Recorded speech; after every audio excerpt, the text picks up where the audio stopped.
Good evening, viewers. And again, I am back, and now I am going to highlight the most important chapter in accounts, that is hire purchase. Now, first, let me introduce the concept. Hire purchase is a type of credit sale, whether the seller hands over the possession of the goods to the buyer, usually for a part of the amount termed as down payment, and collects the remaining amount by the way of installment over a period of time. Such installment includes the interest charges for the outstanding amount. In case of default of the buyer, the seller takes the goods back, that is called repossession, and the amount so far paid by the buyer is treated as higher charges for the usage of the goods. Now let me discuss now the salient features of hire purchase agreement. The first one is possession. The hire vendor transfers only possession of the goods to the hire purchaser immediately after the contract for hire purchase is made. Installments. The goods are delivered by the hire vendor on the condition that the hire purchaser should pay the amount in periodical installments. Next, down payment. The hire purchaser generally makes a down payment, that is an amount on signing the agreement. Next, constituents of hire purchase installments. Each installment consists partly of a finance charge, that is interest, and partly of a capital payment. Next comes ownership.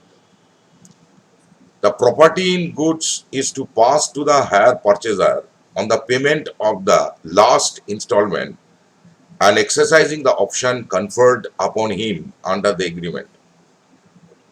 Next comes repossession. In case of default in respect of payment of even the last installment, the hire vendor has the right to take the goods back without making any compensation. Now I am just going to highlight the various terms which are used in the connection of hire purchase agreements. Number one, hire vendor. Hire vendor is a person who delivers the goods along with its possession to the hire purchaser under an hire purchase agreement. Number two, hire purchaser. Hire purchaser is a person who obtains the goods and rights to use the same from hire vendor under an hire purchase agreement. Number three, cash price.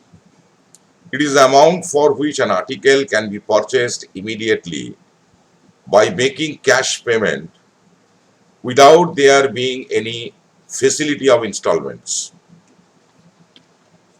Next, hire purchase price. It is the total amount which the hirer is required to pay to the hire vendor under the hire purchase contract. As this amount also includes interest, also called finance charges, it is always more than cash price of the goods. Thus, hire purchase price is equal to cash price plus interest charged. Now I am coming to the term down payment. Under the hire purchase system as well as installment system, normally the hire purchaser or buyer is required to pay an amount which is a part of the hire purchase or total amount payable under the contract. At the time of signing of the contract, this is called down payment. Next, hire purchase installment. Hire purchase installment is the amount which the hire purchaser has to pay at a regular interval up to certain period as specified in the agreement to obtain the ownership of the asset purchased under a hire purchase agreement. It comprises of principal amount and the interest on the unpaid amount. Now I am just going to cite an example to make you understand. Mr. X is in need of a bike. A hero dealer offers him the said bike at rupees 48,000 for ready cash, else on hire purchase, and the terms and conditions that initial payment shall be rupees 10,000 and the remaining rupees 40,000 shall be payable, 48,000 shall be payable by 8 equal installments over a period of 24 months. Now from the example, let me jot down its constituent elements. Hirer Mr. X, hire vendor hero dealer, cash price, that is fair value rupees 48,000, down payment signing the agreement rupees 10,000, installments rupees 6,000 within bracket 48,000 divided by 8. HP price rupees 58,000, that is 10,000 plus 48,000. HP interest rupees 10,000, that is 58,000 minus 48,000. Installment payment system. In installment payment system, the ownership of the goods is passed immediately to the buyer on the signing of the agreement.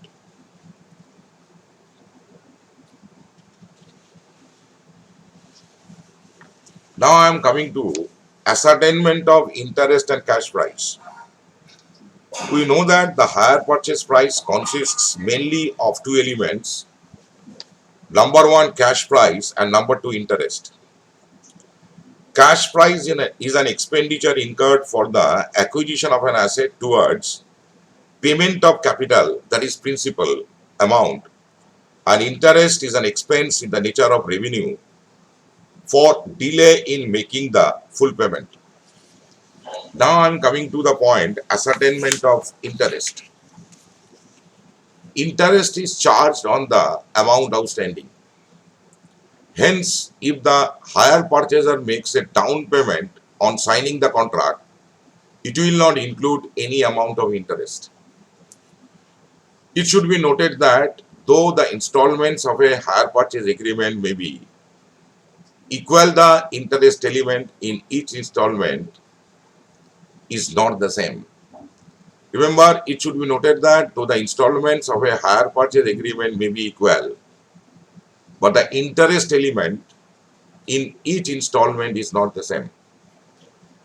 At the time of calculating interest, students may face the following two situations. Number one, when the cash price, rate of interest, and the amount of installments are given. And number two, when the cash price and the amount of installments are given, but the rate of interest is not given. Now I am coming to the first part, that is when the cash price, rate of interest, and the amount of installments are given. In this situation, the total amount of interest is to be ascertained first. It is the difference between the hire purchase price, down payment plus total installments, and the cash price. To calculate the amount of interest involved in each installment, the following steps are followed. Step 1. Deduct down payment from the cash price. Calculate the interest at the given rate on the remaining balance. This represents the amount of interest included in the first installment. Step 2. Deduct the interest of step 1 from the amount of first installment. The resultant figure is the cash price included in the first installment. Step 3. Deduct the cash price of the first installment. Step 2. From the balance due after down payment, it represents the amount outstanding after the first installment is paid. Step 4. Calculate the interest at the given rate on the balance outstanding after the first installment. Deduct this interest from the amount of the second installment to get the cash price included in the second installment. And finally, step 5, deduct the cash price of the second installment. Step 4, from the balance due after the first installment, it represents the amount outstanding after the second installment is paid. Repeat the above steps till the last installment is paid. Now I am coming to point number 2 quickly.